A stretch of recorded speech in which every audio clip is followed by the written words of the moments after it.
Started. There we go. Okay, I'll call the December 12th, 2023 regular meeting of the Mill Creek City Council to order. We'll begin with the Pledge of Allegiance. Would Councilmember Allison please lead us? Pledge allegiance to the flag of the United States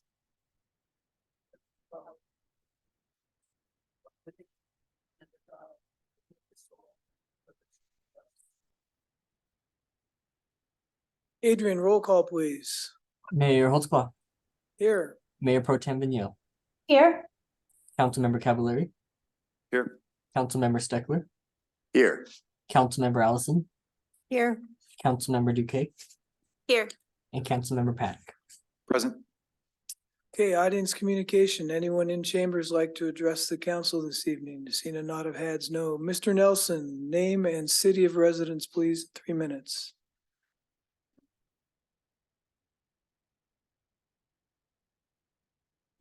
Will Nelson, Mill Creek, Red Cedar subdivision. I see later tonight by the schedule that you'll be entertaining a update on the comprehensive plan. Once again, I'd like to remind some of the council members that much of what happens in the comprehensive plan update will have to do with zoning.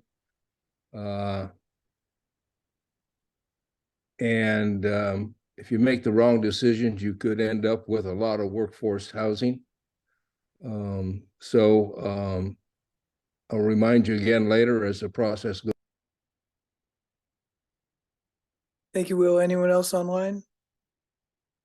Okay, seeing none, there'll be another opportunity at the end of the meeting. And with that, we'll move on to our presentations and welcome Senator Lovick to the stand to talk with us about the upcoming session. They always tell us not to touch the microphone, and I should have listened. First of all, good evening, Mayor and members of the council staff. My name is John Lovick, and I live in Mill Creek. I've lived in Mill Creek for 31 years now. I absolutely love it here. You could probably figure that one out. And I'll be very, very brief. I just want to say that I was just at an event, a swearing in oath of office ceremony up at the Everett School District, and Councilmember Paddock was there. He just seemed to be everywhere. So it's really wonderful. So just an overview. There are 49 senators. I'm really, really honored to be one of 49 senators in our state. And there are 98 state representatives for a total of 147. A lot of the members will be working on a lot of things this year. And I have a lot of things on the list that I'm going to be working on. I'm going to be working on insurance verification, lowering the BAC for drunk driving, a technology fee, trying to eliminate right turns, a license plate bill. Somebody convinced me to do a pickleball license plate bill, if you can believe that one. You never can figure out what people can ask you to do. But the number one thing that I'm going to work on, and like I said, all 147 of the members will be working on something specific. I'm going to keep my focus to the extent that I can on public safety. Public safety is just, I don't care where I go, this is what people talk about, because what I always say, it's not about just being safe, it's feeling safe in your community. And it doesn't matter what we do, if people don't feel safe, they're not going to be out at the tree lighting festival. They're not going to be walking around. So one of the things that I'm trying to do is I'm trying to help address the staffing issues that most police agencies have. As you probably know, most of the officers are trained down at the Criminal Justice Training Commission in Burien. And we I proposed an idea to have regional campuses. We opened one regional campus in Pasco, graduated a class in May, another class started. The beauty of that is that every class that graduates at one of the regional campuses, we're going to have one down in Clark County. We're trying to get one up in Skagit at Skagit Valley College. And I was over touring the Edmonds Community College, Eastern Washington campus at the Edmonds Community College today. The idea behind it is that every officer we train at one of these regional campuses, we're not calling them satellite campuses, we're calling them regional law enforcement campuses.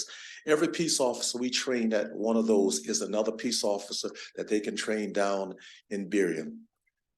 You probably know, Mr. Mayor and members of the council, most agencies, the great job that they're doing keeping us safe, they just can't keep the staff. So that's going to be the number one thing that I'm going to work on.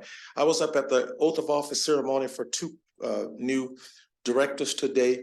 And another big issue that we're going to have to address, and I know you guys have a lot of these local issues, but education is just going to be absolutely huge. Members were up there today talking about paying para-educators better. You know, we often focus on what we pay teachers, we focus on what we pay those educators that we see all the time, but we need to also be talking about things like addressing the issues that bus driver, that special ed teacher, and those are some of the things. So with that, I can promise you this, all 147 elected officials will be working on something, but my focus is going to be the same focus that I've had during most of my time in the legislature, just focusing on public safety. Because like I've said to people, everywhere I go, people want to be safe and feel safe. They want to be safe in their homes, be safe on the street, and they want their children safe in our schools. So with that, that's my presentation. Love to take any questions if you have any. I'll give you guys some time back if you need it. Thank you, Senator. Or I could stand here and talk forever. You probably know that. Questions? Councilmember Steckler. Well, I'm a lot like you, Senator Lovick. I love to talk too. So Yeah. I'll start off. You talking about safety. I embrace that. I support you in that. And I like the way you say to feel safe, number one, and be safe. I would encourage you to, for all of your cities and all of your area, to try to find as much of a possibility of embracing technology. With the loss of officers or the constraints that we have on physical bodies, what can we do and what can you do for us in our cities to provide us the funding to get more and more technology, cameras, anything we can to make people feel safe in their parks and safe in the roads and safe anywhere where there's an opportunity to feel unsafe. Put the technology in, put the eyes in there that we don't have human being, but we have technology now that we can use that to make people feel safe. And if you can help us with that and help us with finding the funding for that, I think your cities and we would be very grateful. Councilman Steckler, I guarantee you and I will be talking within the next few days. I absolutely agree with you. I've had some ideas that I'll talk with you about. I haven't totally vetted them through yet, but I absolutely agree with you. What I said, and I've said this from day one, people not only need to be safe, they need to feel safe. Because you can be safe and not feel safe, and it's just not going to cut it. I think Councilmember Cavalieri will be able to validate that as well as anybody. Other questions? Councilmember Paddock. Just thank you, Senator, for everything you do to support and enrich our community. I say this often when folks in your stead come in, just thank you for the support and resources that you bring to this community. We punch above our weight because of folks like you in the legislature bringing resources. And I just think it's vital for our citizens to hear and understand how important it is to have folks from Mill Creek representing us. So thank Councilman you. Paddock, I have to tell you, I don't go to too many things that I don't see you there. I don't care whether it's a raising of a flag for Juneteenth or for special days. I look around and I always find out, I said, I should have called you because I knew you were going to be there. You were at this event tonight and it was terrible traffic driving up there. I will just say this before I sit down. And someone said this once when I was in local government. They said our local elected officials are the foot soldiers of our democracy. And I want you guys to know that you are the foot soldiers of our democracy. I hope you'll, if you can come to Olympia and spend some time down there, reach out. Love to spend time with you. Thank you for the work that you do. Our community, our city is in great hands with the work that you guys are doing. Thank you very much. Thank you, Senator Lovick. Thank you. Mayor, I don't seem to have my thing to raise my hand, so I apologize. Just wait. So I just wanted to speak out and say thank you to Senator Lovick for coming in today. The legislative committee has worked diligently with him, and thank him for coming in and speaking with the legislative committee. We went over all the city's priorities with him, had some great discussions, and we did have some really good discussions regarding policing with him and community safety. And I just want to thank him for all of his time and having him come in today was a chance for everyone to be able to speak with him and not just the legislative committee. And I know that he hears our needs, and then he speaks to the chief, and that he will be working for all of our public safety needs. And I really appreciate it and thank him for taking the time to come in. Councilmember Duque? Yes, that's actually, I was going to say that. I was going to say about, it was great getting to work with you on the legislative committee as we put together our legislative priorities. So thank you very much, Senator Lovick, for your time. On a personal note, because you mentioned education and where we are for there, and I really appreciate you having those discussions, because the paraeducators, that is something that's very, I mean, they're the paraeducators are the ones who are there when our teachers are being able to take their breaks. They're the ones who are there with the kids during recess. They're the ones who handle a lot of the behavioral issues that come during that playtime, and they're so constrained. The thing I wanted to flag, and this is personal, not in any conversations with our legislative committee, this is just myself, as we as a city council are working towards our growth, management, making sure with planning, one of the concerns I have is definitely about, with the additional populations requirements that we have, where do schools fit into that? Because all of our schools in the area are very much full and busy and wonderful. And so with the additional populations that we'll need, what does this mean then for our it's just that funding in terms of being able to build schools when all the restrictions to that. So I just flagged as a parent and as someone who has, a little first grader who will be here for some time. I know with the redistricting when it came to moving some of Mill Creek residents to Cascade and having to be able to do that commute. While Cascade is a fantastic school and I've gone to many activities there, that is a commute. And so as we continue to grow, and we're being asked to grow, what does that look like for our schools and that population? It's a great question. And let me just say that, you talk to paraeducators. I try and visit 2 schools every day. I will be at Mill Creek Elementary tomorrow, and then I'm going down to Woodside, which is where my kids attended. And then someone encouraged me the other day. They said, we always see you visiting the schools. I want you to come out and hop on a bus and ride on a bus. And I'm going to do that. I'm going to go out and ride on a bus. I'm going to sit there, and I hope kids don't think I'm one of their peers. But I plan to do that because it just really gives me a great appreciation for not just what our teachers do, because my wife's a retired teacher, my daughter's a teacher, but these bus drivers, they have to deal with a lot of things. As far as education, it is a topic. It's a subject that I know we're going to have to talk about because, as you know, and I'm sure all of you know, this county is growing very, very fast. All of our kids went to school here in in the Everett School District, and it's a subject that we're going to be talking about every day, not just tonight, not just up at the meeting tonight that Councilman Paddock was at, but we're going to be discussing this every single day. Thank you again. Thank you all for the great work that you're doing. Thank you, Senator.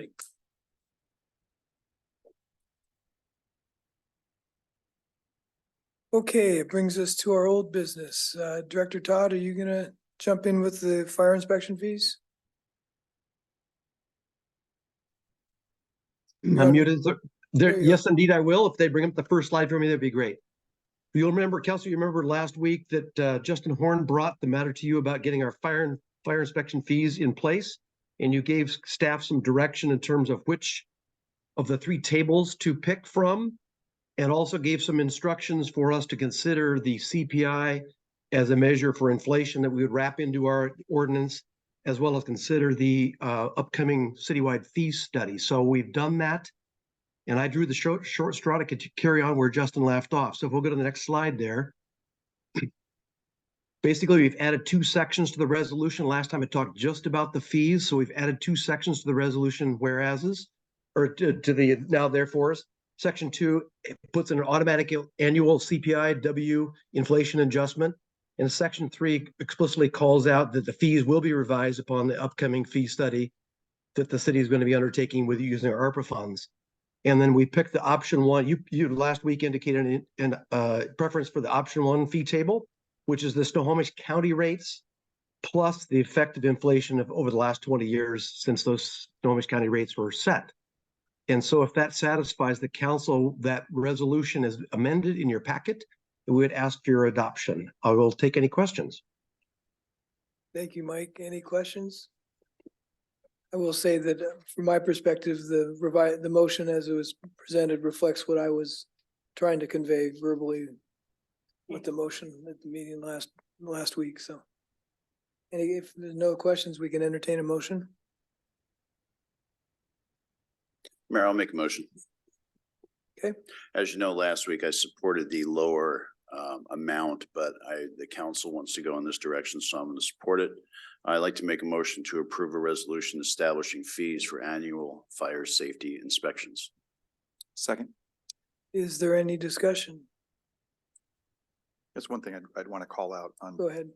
Is just acknowledging that our goal is to get to, I understood there were folks on the dais who, including myself, whose goal is to get to fully paying the cost the city is paying of that fire inspection. And that cost is not going to be long-term passed along to the broader citizenry, would be my comment. Any other discussion? Okay, hearing none, all those in favor of the motion, please say aye. Aye. Any opposed? Any abstentions? Motion passes unanimously. Thank you. Thank you, Council. For our ARPA, who's handling this one? Oh, okay, thank you.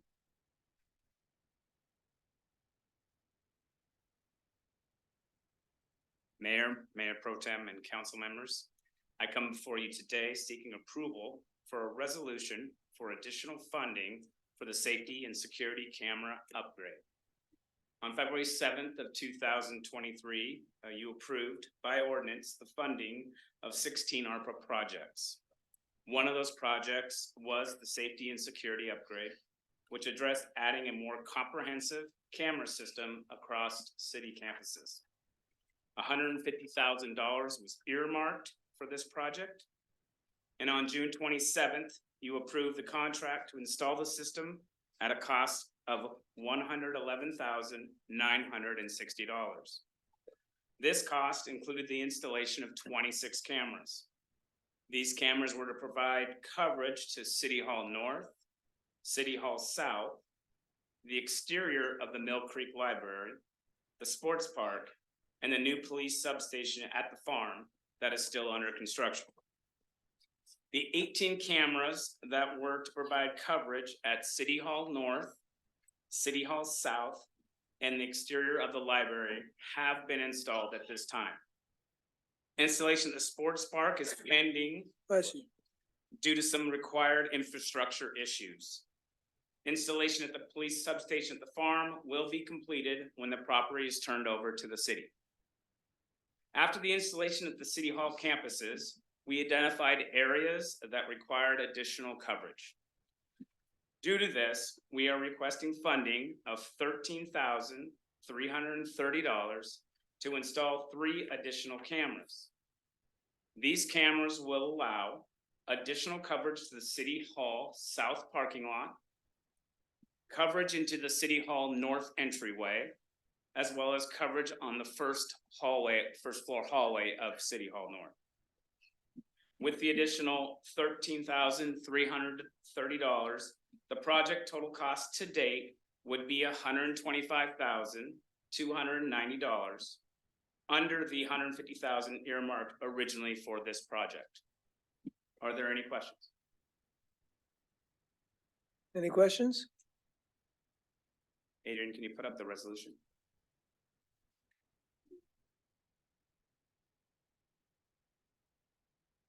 There's no questions. Are there any motions? Mayor, I'd like to make a motion to approve the resolution appropriating an additional $13,330 of ARPA funding to enhance the security camera systems at City Hall North and South, and authorize the city manager to execute the contract. Second. Is there any discussion? The only thing I would say, Mayor, as part of the discussion is that we did understand that there would be more costs involved as we went on with the next year or two as the project was implemented. So it's not out of the blue. So thank you. Agreed. Any other discussion? Hearing none, all those in favor of the motion, please say aye. Aye. Any opposed? Any abstentions? The motion passes unanimously. Thank you. Mayor, Mayor Pro Tem, Council. Back to Director Todd. Thank you, Mayor Pro Tem and Council. This topic is MCMC 8.04 having to do with solid waste code. If Adrian or Shaylin would bring that up for me, that'd be great. So we've been talking about our solid waste contract. We're continuing to work with Waste Management on getting the I's dotted and the T's crossed. And so I'll be coming back to you the very first part of January. But one of the things we noted last week when we were talking to you was that we needed to amend our code, municipal code, regarding solid waste disposal. So we'll go to the next slide there. Just as a reminder, 8.04 is all about health and safety. Title 8 is about health and safety, and 8.04 is about solid waste collection disposal. That section of the code has not been updated since 1992. So of course, there's some things that are a little out of date. As we went through the waste management contract, and particularly the recycling and composting elements, we found quite a few, 5 or 6 definitions that need to be added to our code to align with the language that's in the contract. So I appreciate City Attorney Deginger rooting those out and figuring out the differences. And so that is the subject of this. And the other thing was we had also talked about allowing a longer contract. So next slide. The definitions were updated. Those things that are new since 1992. We talk about food scraps, recyclables, and yard debris are kind of new terms that are involved. But City Attorney Deginger also uncovered some redundancies and some non-clarity in the wording having to do with hazardous waste and non-hazardous waste. Primarily the word toxic was in there, and toxic has another definition. So we've removed the word toxic from those 2 paragraphs. Those definitions are laid out in your agenda packet. There's nothing really alarming there. We just want to make sure our code aligns. Next slide, please. The contract length, our last contract and the prior contract were 7-year contracts that made sense in the past. But really, it makes sense to move to a 10-year contract, more reflective of the equipment life cycles. You get 10 years out of trucks, 10 years out of bins. And so it allows us to align better with the operational efficiencies that our contractor will enjoy, that reflect into lower rates for us all. And so it also gives both better certainty for both parties for planning. We had our last contract was 7 years. We added 2. It still was a good contract 9 years into it. It's that 10-year cycle kind of lines up with current practices and with what we'd like to do. The current contract we're negotiating still has that mutual extension opportunity for 2 years. And always we can modify the contract during the contract period. Next slide. This is a little bit of a tangent. I just want to remind folks that we still have some work to do in this code section. City Attorney and I discussed it and decided we would separate that, but there is something that happened in 2022 legislative session that we've referred to as Organics Management Law. Was done by House Bill 1799. And really the objective is that was the legislature looking at the impacts of taking yard waste and food scraps and other organics and turning them into compost. And when you do that, it produces methane. And so some of the methods capture that methane, some of the methods allow that to escape to the atmosphere. And so the legislature put some measures into place to talk about how we'd reduce that methane impact. And it came out to be cities of different sizes had to put it into their contracts for solid waste to make sure that organics were being accepted, and we were okay on that. That's always been the case in Mill Creek. And so we could check the box on that one. But a second element, this is where cities and counties had to adopt a compost procurement ordinance, and we have not done that. We are dilatory on that, and my apologies that we have not done that yet. We will have to report our amount of compost purchases and uses starting at the end of next year. The reporting requires such things as the ton of organics diverted in the first place. That's data we get from Waste Management and have for many, many years. The volume of compost that we purchase and the source of that compost. And where it gets a little bit difficult is that the expectation from the legislature was that wherever compost goes, you'd like to have a circular economy here, and that compost would come back into the environment where it came from. It makes a lot of sense. But for a practical matter, the city does not use very much compost. If we had large projects, we might do that. But typically we're going over to Pacific Topsoils, which is handy for us on 35th, and buying a couple of yards of compost here or there as amendments to soil for small projects. Our compost right now through Waste Management goes up to Skagit County. And so it's not really practical for us to go up to Skagit County and have that impact on the environment of driving up there and getting a small amount of compost. So there's some elements we need to work out on that. That's for another meeting, another time. That will be coming back to you in the future. Just want to give you a heads up that there's more work to be done, and we will come back and amend MCMC 8.04 and other code sections when the time is right. Next slide. For tonight, we really are just trying to amend the motion or amend the municipal code in section 8.04 to add those definitions and correct those definitions related to solid waste stream and revising the maximum term of contracts for solid waste disposal. At that point, I'll take questions. Thank you, Mike. Any questions? Stephanie, any questions? No, thank you. I'm good. There's no questions. Are there any motions? Mayor, I'll make a motion to adopt an ordinance amending chapter 8.04 of the Mill Creek Municipal Code to amend definitions related to the solid waste stream and revising the maximum term for contracts for solid waste disposal. Second. Is there any discussion? Councilmember Takei. Once again, this is just an example of, I really appreciate getting to hear from staff and from Director Todd an explanation, because me looking at it in the packet and trying to understand what was going on, was very helpful. I don't want that to stop, but then, having it this way. So that's why I didn't ask it as a question, because it's more of a thank you very much for leading us and explaining it in this process the way that you do. Any other discussion? Hearing none, all those in favor of the motion, please say aye. Aye. Any opposed? Abstentions? Motion passes unanimously. Thank you, Thank you, Mike. Council. Mr. Torrico.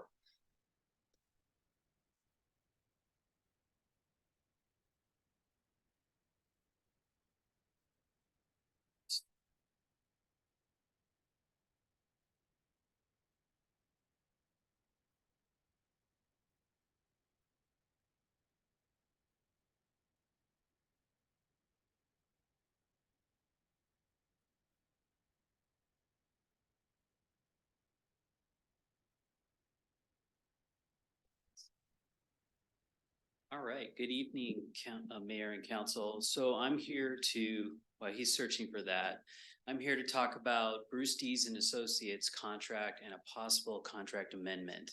So I'll refer to them as BDA because it's just easier. So BDA started their work on the DRCC site back in March of 2023.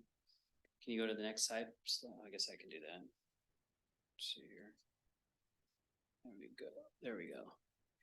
So they started their work in March, and part of that work was to go through and start figuring out what we had. So they're going through public records. They're having their sub-consultants go out on site. One of those was geoengineers. So they sent out a wetland biologist to take a look at the site. And going in since 2008, everybody assumed that there was 3 wetlands. When they came back, based on their reconnaissance, they found a 4th wetland 4, wetland 5, and their indications are that wetland number 2 had gotten bigger. So staff understands that the council and the community want to move forward with the project. They want to see something happening, but we felt like we need to take a step back, and we needed to really understand the opportunities and constraints, so that we could have more productive discussions with the community and the council about what could happen with the site. So here's what they found. We knew about wetland 1, we knew about wetland 2, and we knew about wetland 3, which is the Cook wetland A. We didn't know about wetland 4 and 5, and we didn't know that wetland 2 had potentially gotten bigger. It's not necessarily a fact until we take the next step. That's just geoengineers had gone out, they do some soil probes, they look at plant materials, they look at the soils, they look at the water, and they kind of do their thing, and they make an assessment in the field. So that got everybody to take a step back and say, okay, we didn't know about 4 and 5, that's significant. So we asked them, we asked BDA to go back and give us a additional scope to do some additional work. So the purpose of doing the additional work is we're not looking to spend more money, but we need to really understand what we have. So we're kind of approaching this as if it was a development site because we're driving it. So step one, what we'd like to do is take an incremental approach. So we're not saying that, spend it all up front. We're saying we're going to take step one and see what we have.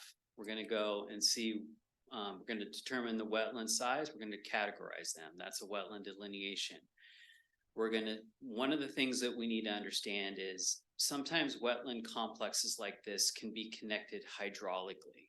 That means that if there is indication that that is happening on the site, that means that they look at them as one full wetland.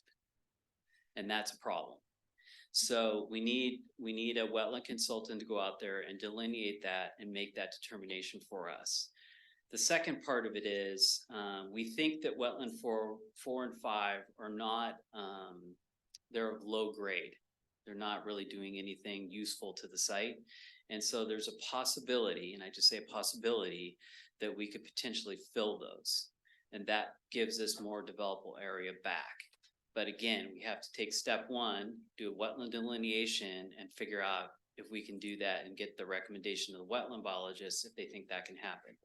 So there's two things that when they come back, if they say that the wetlands aren't connected hydraulically, then the second step would be to work on what's called a jurisdictional determination through U.S. Corps of Army Engineers. And that's the step you take to fill wetlands of low grade. Would we still, if we were to fill wetlands, would we still have mitigation obligations? We would, but what I've done in the past is we've gone through this process. It takes about a year.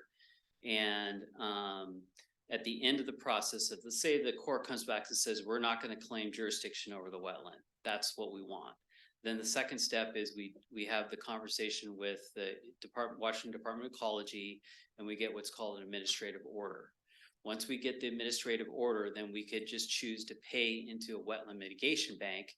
And so based on the report that the packet of information that went to the Corps, there'll be an area, 1,300 square feet, 600 square feet, and then it's assigned a value. And then we enter in a contract with, there's a couple different ones, and you pay into the bank, and now you've mitigated your wetland. And then you can proceed with filling it through our code. So that would be step one, and then step two would be getting that support to put together that packet, because it's probably like 40 pages that goes to the Corps. So we get past those, and then the third step would be to have an arborist go out and evaluate the trees when in the area we think is our developable area. So we understand which are significant trees, any tree over 6 inches, what's their health, just information that we need. And at the end of the day, we're going to take out the trees that we need to take out to build whatever the community and the council wants to build, right? But we need to know what they are going in. The last step is to have survey go out there. And the reason they're at the end is because you don't want them going out multiple times. You want to be efficient with their field time. So at the end, they would go out, the arborist would flag trees, and they'd have a number on them. And the wetland biologist would flag the extent of the wetland and the extent of the wetland buffer. And they'd all have little orange flags or yellow flags or whatever they are. And then survey picks all that up, and they create a map that's exactly where everything is. We also need what's called a topographic survey, which is for design purposes, we need 2-foot contours. So we know that there's a lot of relief on the site. And so in order to kind of figure out how things can work and how much soil we might have to import or export once we get to development, we'll have that information. So here's the map that that BDA came up with. So if you look at the pink areas, these represent areas we think have some development potential, except for the one on the far left. That is, there was some interest in maybe making a trail connection that goes down to the trail that's, I can't see it in this drawing, but there's a trail, you're kind of up here and you have to kind of come down a little bit. So that would just create a connection to the North Creek Trail. Yes, did I get that right? Yeah. And so what we're proposing is inside those pink areas is what we would get the survey information, the 2-foot contours. We're not saying we need to go out and get everything. So again, we're trying to be efficient with how we spend money and what we really need. We can always go out and get more information if we find, let's say, wetland 2 is not any bigger than it used to be in 2008. Then we can go, then that's another trip out into the field and we can get that information then, but we don't need to spend the money now. Yes. Quick question. I'm supposed to turn that on. Wetland 4, it appears as though it's, maybe I'm reading this map wrong, but it appears to be going over a road. Is that correct? We think that it's not going over the road, but we think that it may have been created because of the road and there might be a small depression there. So in my experience, those are typically not wetlands because they're just, it could be because of drainage. But the problem is if you let water sit for too long, it becomes hydric soils and then you have a wetland. So it's not necessarily a wetland. It's not necessarily a wetland. What I would think about a wetland, like water, Correct. lake or anything, it's more like a sinkhole or underground water retention. No, I think it's just, we think that it's just, during the wet season, there may be the way the contours there, the way the grades are, Okay. it just water naturally pools in one spot. And so that's, again, we have the wetland consultant go out, they can tell us that it's not really a wetland. That'd be great. And my other question, I know a bunch of people up here probably think the same thing. We should wait for questions, but we're dying to know. The wetland 2 original area is in the yellow, correct? And That's correct. and then the green is the increased area, which we're all going, how could it have increased so much? We don't know that it's increased yet. That's, yeah, so it's possible that it increased. Okay. It's not for certain. Hold That's that- why hold we that would. thought. So these areas are not for certain. Yeah, that's Okay. just based on a field reconnaissance. So they're Okay. literally just going out, it's 1 or 2 people, they're doing probes in the ground, they're looking at the soil, they're looking at the moisture in the ground, if there's standing water, looking at plant materials, and then they're they were making a determination based on what they saw in the field. They thought that it had gotten bigger. That may or may not be the case. So I probably shouldn't slit my wrists. Okay, I'll calm Yes. down. I'll calm down. Okay. All right, so what we're proposing is that the first step would be a wetland delineation, which is approximately $16,330, right? That's how much we think it's gonna cost. The second number is step 2, which would be supporting the permitting, going after our core permit, administrative order, and some of those things. And so that's a worst case scenario. And it assumes that there's maybe more work than actually has to happen. And then step 3 would be the arborist work. And then KPFF, which is the surveyor, would do the last step. And then number 5 is just BDA has some money in there that they requested to do project management of the subconsultants. So let's go. So I'm happy to answer your questions. Councilmember Steckler. Yeah. I'm Councilmember Kevin. Wrong light. Sorry. I'll get in line. Thanks, Mayor. I think before we all have a heart attack from sticker shock, it's important to know that this step was going to be required at some point anyway. So it is technically part of forward momentum of the project for DRCC. So I supported on that, and at some point we were going to have to rip the Band-Aid off and find out exactly where and what we can and have to build on. So the fact that it cost a couple of bucks more, I get it. And, each month or year that we wait and push these things off, wetlands get bigger, costs of projects get more expensive, and so do the appraisals of wetland services. So I do support this. Thanks for the briefing. I'm not surprised. I mean, I think we all had the idea going in by some past presentations. So thanks. Councilmember Steckler, can I jump in first? Because I think I may address what I think you're going to ask about. A comment and a suggestion. The comment is, well, 2 comments. Councilmember Cavalieri is absolutely right. It's not a matter of if, it's a matter of when we needed this work. So that's not really at issue. And as Councilmember Steckler pointed out, this delineation is going to make or break what we can do with this site. So when I looked at this, what caught me by surprise was the proposal to use geoengineers for the wetland delineation. Geoengineers is a very reputable firm. My former companies use them for geotechnical work, for hydrogeological work. They're not who I would have thought of for wetland delineations work. We used, the city we used, have used over the years, Shannon and Wilson, to do our peer review of development proposals, wetland reports, as well as they did the delineation for this property in 2014. I think we've also worked with Wetland Resources, who has also done other projects in the city. So my suggestion would be, rather than having BDA sub-consult with them, that we pull out that wetland delineation and then let staff contract work directly with one of the consultants we've maybe worked with in the past. And I'd be interested in having them talk to Shannon Wilson, given their familiarity with the site. And carve that out of the BDA contract and proceed with that separately, because I'm not knocking geoengineers. I'm not sure I'm comfortable with them being the wetlands, the people doing the delineations on this site. So that was what I wanted to throw on the table for consideration. Councilmember Steckler.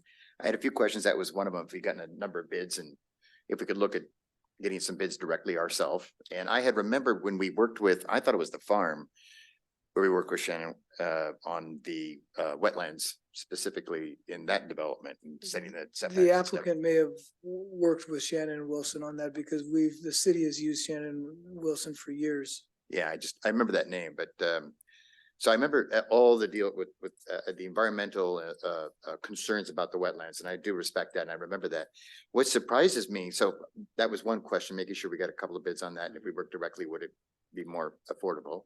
Yeah, the bid came from directly from BDA, because that's on the engineers is on their consultant team. That's where it came from. So we can certainly pull those two steps out and go with, we can contact Wetland Resource, we can contact Shannon Wilson, the city's peer reviewers, ESA, we can certainly do that. I think that if we take that approach, we need to be aware that could push out getting that information, because if we have to come back in January and get approvals for the contract, then that's delaying getting that work done. And we need that piece done first before we can do the other steps. John, and if I may, it's not about cost, it's about accuracy for me. And I want to make sure For me, it was for cost. I have someone that I'm confident that the delineation that's going to determine what we can do with that site, we all have a comfort level with. I'm not worried that the cost for that delineation, I think, is going to be, we're going to see a ballpark for anyone we go to around that cost. That's not a surprising amount of money. And mine was more of a question, definitely not a direction, because I'm not the word person to provide that direction. I don't feel qualified to provide that. So mine is just a question, if that would make sense. So whatever the powers that be think is a smarter move, that's just the question that I would ask. I was asking it from a cost saving. So my other question that I did want to ask also along with this is understanding what I understand about the wetlands and how important those are to tread lightly and smartly and make sure we don't make mistakes. I was a little surprised with the topography on the trees. I had not seen us so concerned with the tree preservation or issues before. Is that something new, or is that something because this particular piece? Or It's not so much that, but we do, the public has to get permits to take trees out on their, it's a no cost permit. So we should at least follow our own standards. So that's why we have to put it in there. At the end of the day, we're going to probably remove trees and we may plant some more, whatever, but we want to make sure we create a good developable area that we can actually get some kind of civic use out of it. And so but we need to know where those trees are. Understood. I was looking at the cost issue of 65,000, and that was where the trees was. That was the laid it out. survey budget. That's survey work going out. That's field time going out, and you basically have a couple people in the field, and they're basically shooting with their lasers and getting all these different points, and then they come back into the shop, and then a technician creates a CAD map so that we have this base map. So the whole point of doing all these steps is to really create a really good base map, so that when we sit down with the public, we sit down with the council, and we talk about some of the ideas that have come out of those public meetings. Now we have a really good set of information to figure out if Maybe there's a great idea out there, but it doesn't work on the site because of the grades, because of something. Okay. And now we know that have that information to be able to, narrow it down. So that's not anything, although it says trees, that's not anything compared. It's not what? Don't look at the trees. No, it is, but it's required to comply with our code requirements for removing On trees. Step 4. I'm looking at step 4. Topography survey, pick up wetland flags and trees. It says 65,000. That's why I was, Well, yeah, it's just, think of it this way, it's picking up, there's tags on trees, they have to shoot, I say shoot, it's with a laser. They shoot the trees, they shoot the wetland boundaries, the wetland itself, the buffers. They get the contours from the land, so then we know where those are, because that's gonna inform. It's helpful at the site planning point, but it's really important when we get to actual design, because you need 2-foot contours to design. If it's a building, we need to know where those are, because then it tells us what our cut and fill quantities are, and that's where it can kill us with cost, because if we're having to export out or import soil in. So we need the 2-foot contours to help. okay. It's all information we need at some point. Okay. But if we have it now, we're better informed going into it about what the possibilities are for the site. Councilmember Cavallari? Thanks, Mayor.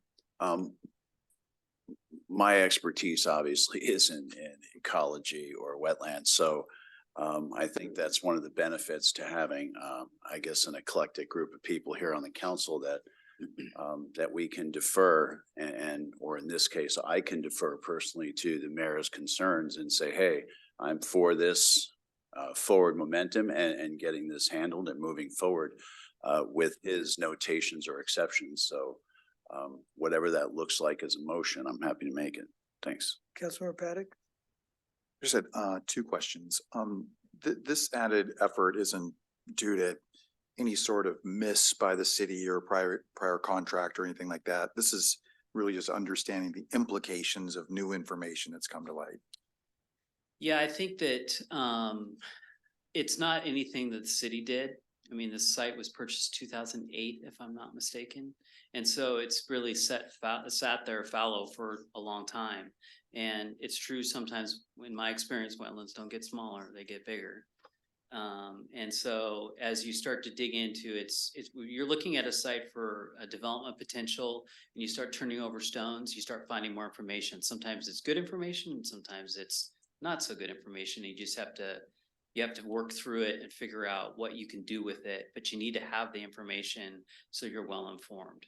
Because our approach is that, when we go out and we sit down with the public and we roll out the base map and we get all these great ideas about what we can do, now we're gonna know if idea X just won't work. It's too big, that it won't, it's gonna be very costly based on the contours or based on whatever. And so now that we have that information, I think we can have much better, more productive conversations with everybody on what is realistic for the site and what it can support.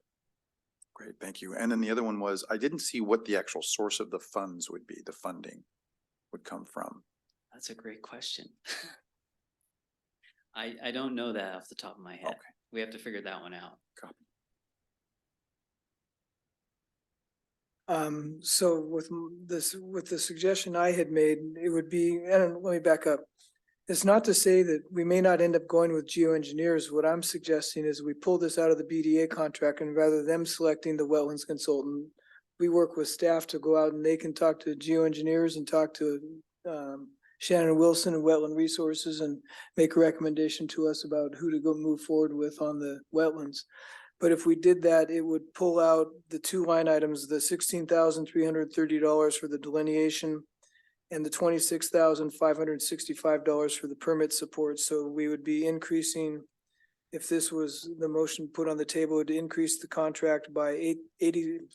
Laurel, please check my math. I'm not good at it, but I believe it would increase the contract by $83,155 rather than $126,050, and raise the total contract to $273,155 rather than $316,050. Do you want to take a second to check my math? I Mr. don't Mayor, know. this is Mike Todd. Take a look at task number one, I think was $16,000, so 16,000. You took off more than that, I believe. Oh, Can Al pull up that slide again? I don't know if What I was Al looking just at got in the it. staff report said 16,330. So whatever the numbers are, I took it from the staff report. Yes, you And we're take gonna make our 16,330 off, you take 16,330 off the 126 and you get something like 110-ish. No, I was taking out also the permit support, the two line items. Oh, got it. And we're gonna make it as a motion not to exceed anyway, right? So I mean,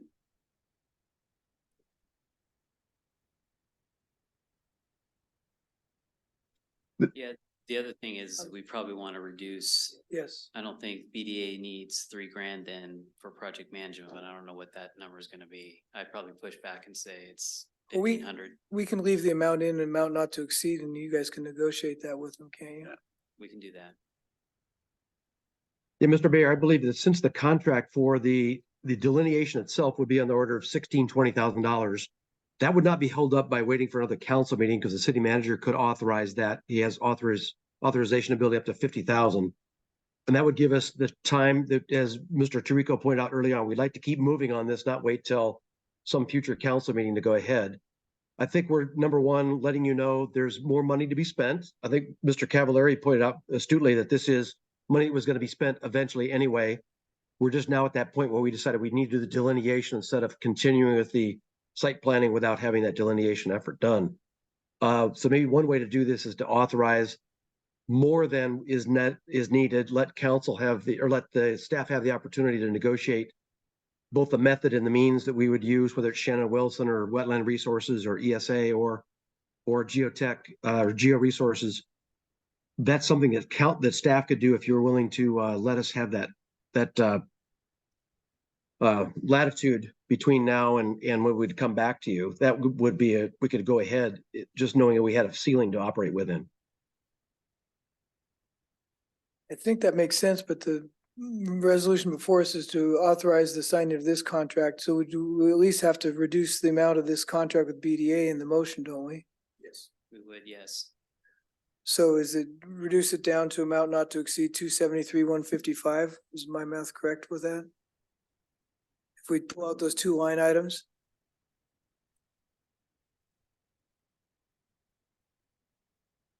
It was the 126,050 minus step 1 and 2. Right, Which was 16,033 and 26,000 something. 330 and 20, from the staff report, it said 16,330 and 26,565. Yeah, your math is correct. Okay, so that would be the amount not to exceed, would take the contract up to amount not to exceed 273,155.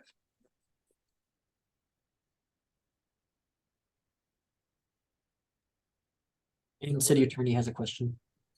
Additional services, that adds 83,155 to the current contracted amount of 190,000. Mayor, I'll try and take a crack at it. Make a motion to adopt a resolution approving amendment number 1 to contract 2023-1704 to allow Bruce Dees and Associates LLC BDA to perform additional services up to $83,155, thereby increasing the maximum contract amount not to exceed $273,155. Second. City attorney, do we need to specify that removes, oh, I see your hand up, that we are removing those two specific items from the scope for that contract amendment?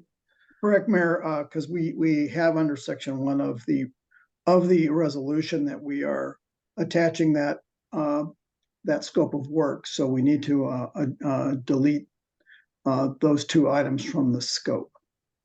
So if it's possible, we would need to amend the motion to delete the two items in the scope of work listed on, and we can provide you with the page of the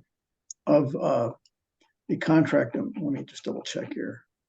We've attached the amended scope as part of it, so we would want to delete. Where's the? It's going to be at the very end of the. letter, the December 5 letter, I believe it is. Mhm. Is the maker of the motion good with those two changes? Clarifying the two items being removed from the scope of work? I am. Is the second good with that as well? I am. You happy with that, Grant? Yes. Okay. Is there any further discussion? Mayor, I wanted to discuss, I was waiting for now, since I didn't have a question. I just wanted to add on that, I agree with what Councilmember Cavallari said, that we were going to need to spend this money at some point during the process. And so I'm in agreement of moving forward with this. And also I do want to reiterate that, I value your expertise and opinion, and that, I'm comfortable with us going with another contractor and looking ourselves for the, for who is going to do the survey for that work. So I am in agreement with you and your expertise on that. So I just wanted to comment to those two. Thanks. Councilmember Duque? I did have a comment. Apologies for not including it. Just as a reminder to keep updated the part on the website for the recreational property master planning project as we're going through this now with these additional steps. But when I was looking at this and taking a look at where we were in the process over the weekend, I was like, oh, I think we're missing some. I think there could be additional content there to make it more transparent and also more obvious about where we are in the process, because it has Q2 and it has Q3, but it, like where we are clearly, I think that's helpful. Even if no one clicks on it, it's more that we're, being transparent in that way. We can certainly do that. Thank you. Any further discussion? Grant, is your hand still up or? Okay. No further discussion. All those in favor of the motion, please say aye. Aye. Any opposed? Any abstentions? The motion passes unanimously. Thank you. All right, thank you. Okay, we don't have any proposed new initiatives or study sessions tonight. That brings us to the consent agenda. Item A, approval of checks number 66803 through 66841 and ACH wire transfers in the amount of $267,159.77. The audit committee was council members Allison and Paddock. Were there any exceptions? No exceptions. No exception. And item B, payroll and benefit ACH payments in the amount of $292,970.05. Were there any exceptions? No exceptions. No exception. Was that No exception. okay? All those in favor of approving the consent agenda, please say aye. Aye. Any opposed? Any abstentions? The consent agenda is approved unanimously. City manager reports. Thank you, Mayor. On the agenda, there's listed 2 reports, but I have actually 5. So bear with me, but I'll make it quick. But we're pretty early, so I think we're okay. The first one is City Action Days. So Legislative Committee, 2 of our 3 members will be going to AWC City Action Days. And so I just want to keep it open to all the other council members as well. If you'd like to attend February 7th and 8th, let me know. We'll reach out to our council members. Reach out to our city clerk and then make sure that they can schedule that for you. And the hotel and the registration will be covered. So just let us know and we'll schedule in.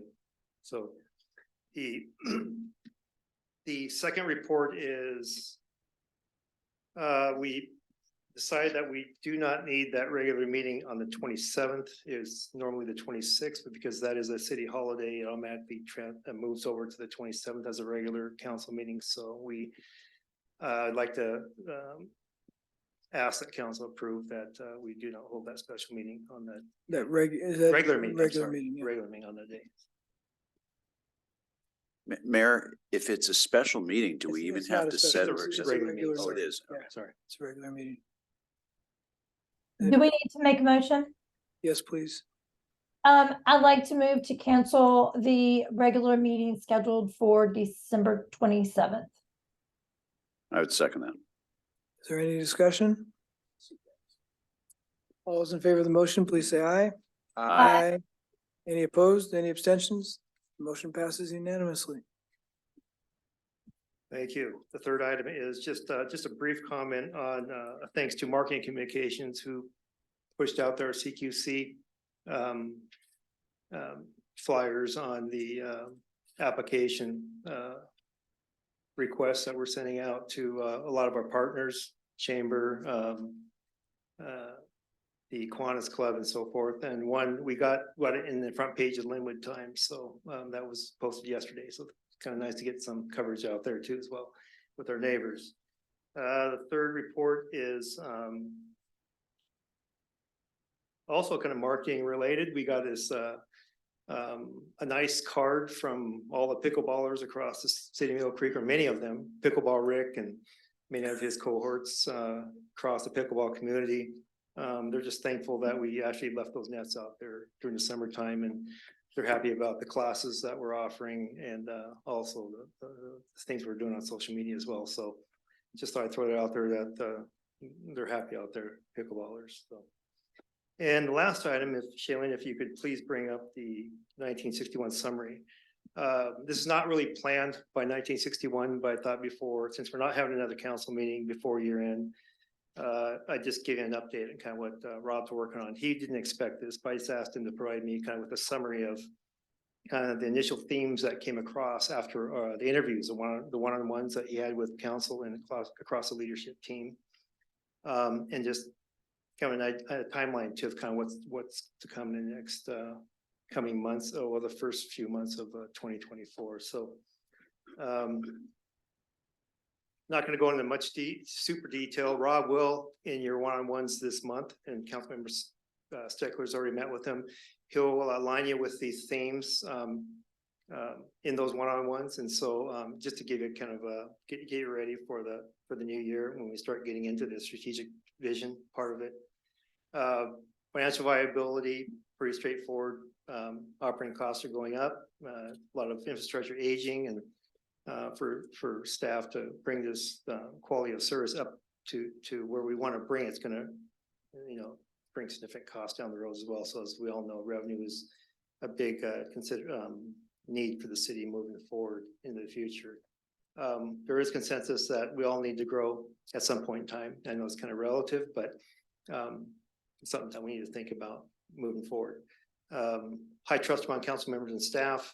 The last one is there's consensus that as Director Todd would put it, that Snohomish County is like Swiss cheese, whereas there's a lot of areas, pockets where that are unincorporated, and at some point in time, whether it's our neighbors to the south, east, or north, or City of Mill Creek, somebody's going to take up and incorporate these properties.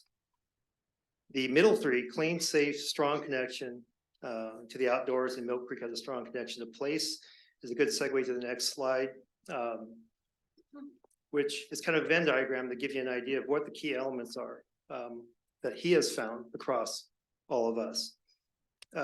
These are the guiding principles that he will go into more detail. So I'll just keep it at a very high level that clean and safe and well-maintained is very important. Outdoors, as we all know, from the beginning of its incorporation, Mill Creek has always been popular on the outdoors. We have a lot of trails and green space. And community, a place where people feel connected to Mill Creek as a place. This includes also a lot of discussion on the sub area, Mill Creek Boulevard, and that was very important to staff and council members. And so if there's any questions, just ask, or I could take questions. I can ask Rob, but he will, on your one-on-ones, go into more detail.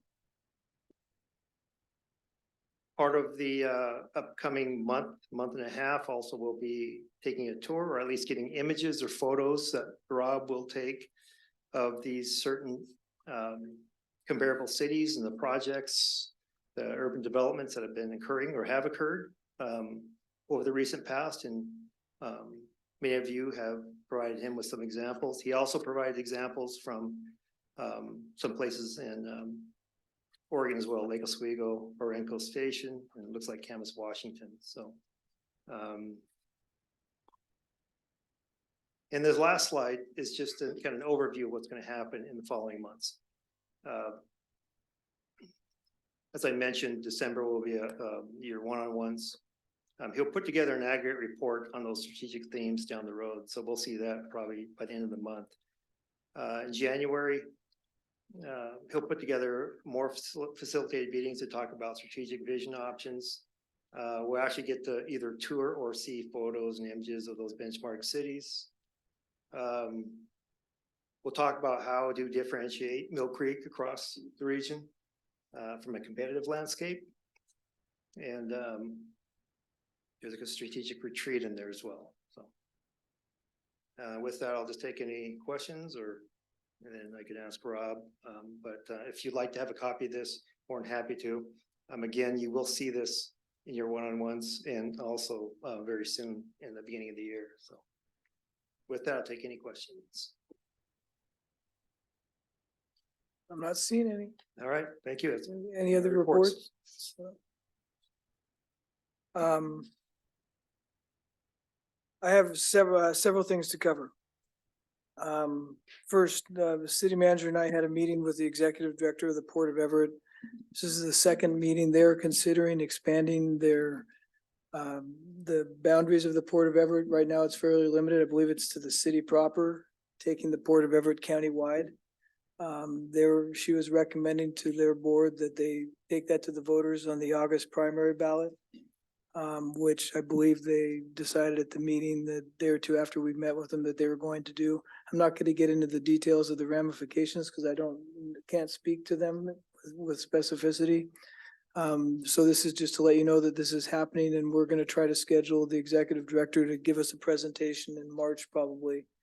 So you can ask questions about what that means and what it entails, because there is a potential property tax ramification to our residents from the decision to I think they would say it's minimal, but that is in the works. The retreat, members, the last 2 weeks in January, I had hoped to have the agenda for you tonight. We're going to be finalizing it with Andrew tomorrow. So my plan is, or our plan is to circulate that by email after it's finalized, and then we can discuss it at the first meeting in January. We're teeing up Martin's review for February and March. Karen Reed is again ready and willing and able to help us. So Grant and Laurel are working through her contract, and we'll work through the scope of work, but figured it was most efficient to keep Karen on board to doing it again, and she was willing to do it. A procedural issue we have to deal with is the first meeting in January after we do our Pledge of Allegiance and roll call is to have our biennial elections for mayor and mayor pro tem. Until that happens, our term, Mayor Pro Tem and I's terms end at the stroke of midnight on the 31st. So technically we need someone to chair the meeting, to open the meeting and call it. So I'm happy to do it if anyone else wants to do it, but we need a motion to approve someone to be the chair of the meeting until for January 2nd, until we can hold the election for the mayor and mayor pro tem. Mayor, I'd like to move to make Brian Holsclaw the chair of the first meeting in January, on January 2nd. I'll second that. Any discussion? All those in favor of the motion, please say aye. Aye. Aye. Opposed? Abstentions? Okay, and the last item I wanted to cover is this is our last meeting of the year, and I sat back, and if I can find my darn notes, and made some notes about what we did. I mean, it was a big change. Remember a year ago, I was commenting how we had a 180 from the year prior, how we went from not having a city manager, and having a lot of different positions that were filled, to being in a very different position than we had been in the year previous. I think this past year has been, I guess I'd characterize as steady progress forward. Just some of the things that I highlighted. We had our second annual retreat, and we're about to hold our third. We were successful with our annexation of South County Fire in April with an overwhelming majority of the vote. We engaged the consultant for the DRCC property. I don't think it moved as fast this year, outward facing as we'd hoped, but there's a lot been going on behind the scenes, and I think 2024 is going to hold a lot in the public and with discussion of us of moving that forward. We did fill all the positions in the police department last year. We did then have a few more vacancies, but I'm told that those vacancies, or most of them, will soon be filled within the coming year. And the same thing goes with our staff. I mean, we had a dire need, particularly for the engineering help, and Mr. Todd is enjoying vacation, which I think he's enjoying more peacefully now that he knows he's got a full staff of engineers on board. We got started with our strategic plan with 1961, as we just heard about, got that underway. I think one of the other significant things is we committed $4,258,000 of our $5.8 million of ARPA funds. We came up with a plan, got that off the ground, and got that money put into play. I would say we had a very successful endeavor with the legislative committee. Thank you for your guys' help on that. And we were much more engaged in Olympia with our representatives and senators, as we saw from our presentation tonight from Senator Lovick. And we succeeded in getting substantial funding for the DRCC and City Hall North. We've succeeded in getting funding from the county for the library park and for North Creek Trail. And we're working with Senator Lovick on getting some more money for the Veterans Memorial component of that. And I guess I just finished by saying, I think we're building a stronger relationship with the Chamber of Commerce, which I think has been important to all of us. So I think it's been a great year. I look forward to what the next 2 years holds, my final 2 years, and hope that we continue to get a lot accomplished. So I just wanted to thank everyone's staff, everyone for everything that we accomplished in the past year, and look forward to getting more done next year. So with that, Mayor Pro Tem. Thank you, Mayor. First, I want to thank you, Martin, for that update on pickleball, and thank you for following through on my recommendation to leave the nets out there. I think it's well received, and I'm excited that it seems to be working for everybody. Next, I did go to the legislative agenda kickoff for next year for the Economic Alliance on Thursday. It was really, really nice. Just a few highlights from them that they are pushing this year. They are obviously working for a competitive business environment is important to them. They have some things under workforce and talent that they are going to be pushing for. Healthcare and nursing is really top on their list. Childcare and digital literacy and IT equity. They also have some things on infrastructure and thriving communities. And with that, they are also pushing the legislature for officer recruitment and retention, and things for auto theft programs. So they seem to address property crime for businesses. So they are in alignment with some of our things there. And also they had some representatives from other LDs there to talk on the panel, because they had a panel addressing issues. And Lauren Davis was there, and Senator Jesse Solomon. And so it was interesting to hear what they're focusing on, as opposed to what our legislators are focusing on. And they really had a focus on early childhood learning that they were really pushing, and on childcare, so that we could get people back into the workforce and make sure that we are providing more workforce. And there was a nice discussion at the meeting in general too, regarding the need for childcare, so that because we're struggling for workers right now in the workforce, and providing, if we have more childcare, then we could get more people actually back in the workforce and working, which would help all those businesses. So that was the main highlights from that meeting. So that's all I have there. And then I just want to leave off wishing everyone, since it's our final meeting of the year, thank you so much for all your hard work that each and every one of you have done to make this a successful year. And I just want to wish each and every one of you happy holidays, whichever holiday that it is you celebrate, whether it's Hanukkah, whether it's Christmas, or anything else. So just hope everyone has a wonderful break and comes back in January ready and refreshed to tackle all the things that we're going to be tackling in January. Thank you. Before I get to Councilmember Cavallari, City Manager reminded me, so you'd gotten an email about the possibility of a special meeting on January 16th, to have the joint meeting with the Planning Commission. That's important that we all be there. Councilmember Paddock can't, so we're gonna probably try to schedule that for the first meeting in February 6th. So pending confirmation that the Planning Commission is all available, that's when we're gonna try to do that. So maybe everyone planning to be there on the 6th? Okay. 6th, the first meeting in February. So that we're not doing. We're not gonna do the special meeting on the 16th of January, correct? Okay, sorry for that interlude. Councilmember Cavallari, any report? Briefly, yeah, I just wanted to echo your comments about things that we have accomplished and when you look back, it's another year in the books and we have done a heck of a lot it's an honor and a privilege to work with each and every one of you. It's an honor and a privilege to really get to know our staff and see all the fantastic work they do and our volunteers, our youth advisory board, our boards, my opponent this year, Tanis, who is an amazing person.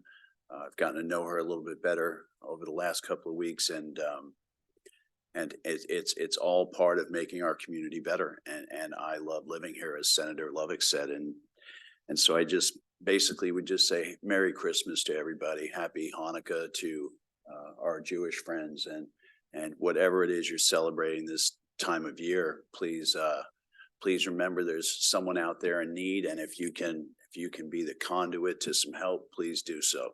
Thank you. Councilmember Steckler. I don't have a report, but as city manager said, I had the opportunity to sit down with Randy to go over his strategic plan initially, and city manager did a great job going over that. But one of the things that, and Councilman Cavallari alluded to it, but it was interesting to have an outsider like Randy who interviewed everyone individually bring this up. He was really impressed with how much we liked and respected each other from the council side and from the city management side. And, he's worked with other cities and he's found that rather unique. And as I reflected back on my time as a councilman member, it is one of the few times I remember seeing that, where the council and the city staff reciprocated that on both sides, where including on the council, and we really have elevated ourselves to a level of respect and appreciation, and we're moving this city forward for it, and we are getting things done, and it truly is a feeling that council respects the city staff and what they're doing, the jobs they're doing. From the leadership standpoint, you guys are incredible what you're doing, and council members are respecting each other more so for their unique individual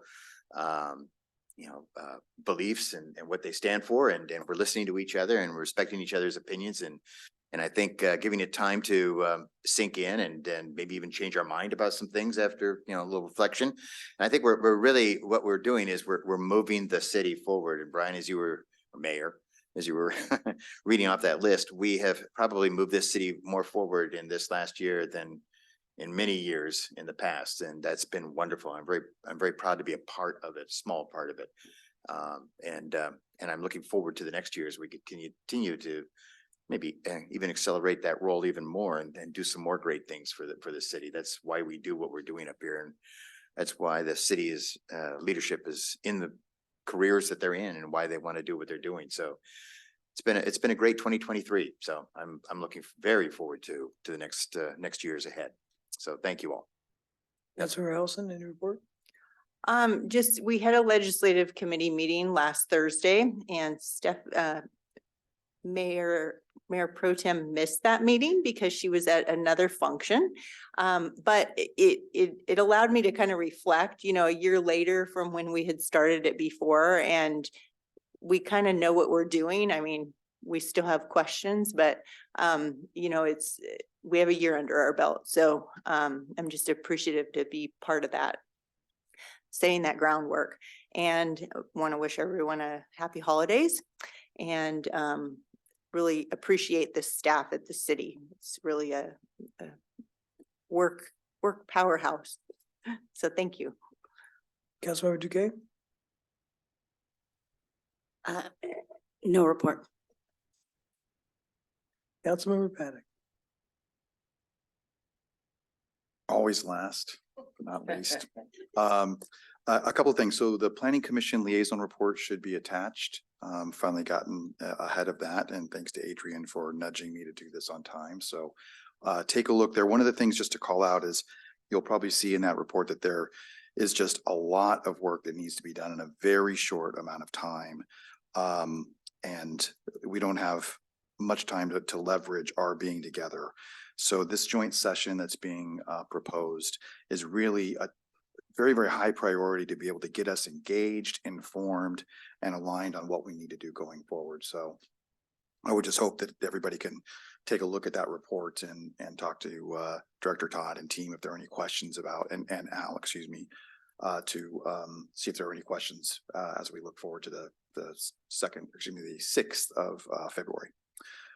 Second, I went to some AWC legislative training, mandatory of note, on Saturday.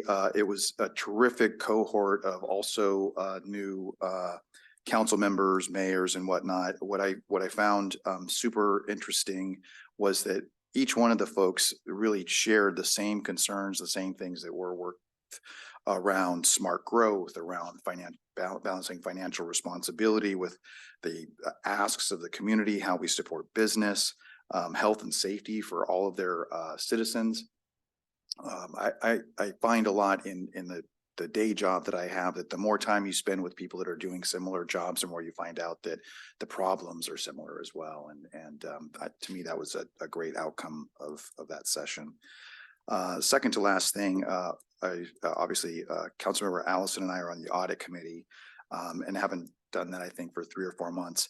And there's nothing like being at home, going through your check stubs and the city's check stubs to get a chance to see where the city invests and what the city does. And the things that really called out to me, and obviously we look at the budgets, but when you see the checks and you see that the checks are going to public safety, public works, public engagement, like the Veterans Day event, the trunk or treat, Steckler's Santa Claus costume, you know that we put our money where our hearts are and where our mouths are. And I think I don't always say ditto that, Councilmember Cavallari, but ditto that on what you said about how we put the city first. And I think we put our dollars where our mouth is. Last thing is, 2 last things. One, happy holidays to the entire City of Mill Creek team. Thank you so much for everything that you do. I am really glad to go into this Festivus holiday knowing that Councilmember Steckler's pickleball nom de guerre is Pickleball Rick, and that's just a fantastic thing to know. Thank you. And that brings us to our last opportunity for audience community 2023. Ms. Heidel, name, city of residence in 3 minutes, please. Barb Heidel, Mill Creek resident. So odd. Thank you, Mayor. I just want to wish everyone a wonderfully joyous Christmas, Kwanzaa, Hanukkah, whatever it is you wish to celebrate. May your new year be a healthy, peaceful, and enjoyable year filled with laughter, smiles, and special times with friends and family. Happy New Year too. Thank you, Barb. Anyone else in the audience? Mr. Nelson.